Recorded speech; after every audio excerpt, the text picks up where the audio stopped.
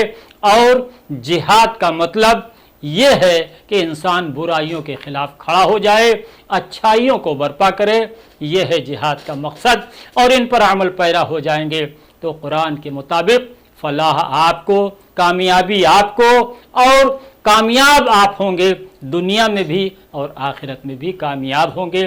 الحمدللہ کہ ہمارا ٹورس آف اسلام کے نام سے جو یہ ایک چینل لانچ ہوا ہے، الحمدللہ بہت اچھا اور بہت بہتر طریقے سے جو ہے یہ آگے بڑھ رہا ہے۔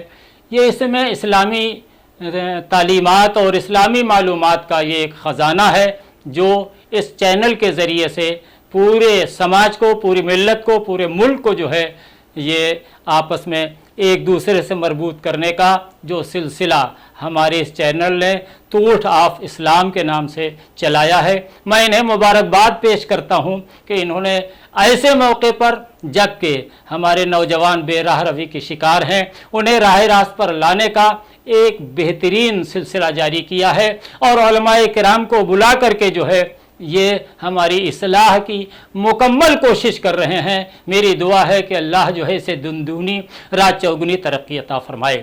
پورے ملک کے تمام مسلمانوں خاص طور سے اور ملک کے تمام باشندوں کو ہم یہ کہنا چاہیں گے کہ اس چینل کو وہ دیکھیں، اس کو سمجھیں اور اس کو اور آگے بڑھائیں۔ میری دعا ہے کہ اللہ پاک جو ہے ہماری اس قوم کو، جو آج ہماری قوم بے راہ روی کا شکار ہے، پروردگار عالم اسے اسلامی تعلیمات کے مطابق زندگی میں عمل کرنے کی توفیق عطا فرمائے، اور پروردگار عالم ہمارے سماج کو، ہمارے ملک کو، ہماری ملت کو اچھا سے اچھا، بہتر سے بہتر بنائے۔ آمین۔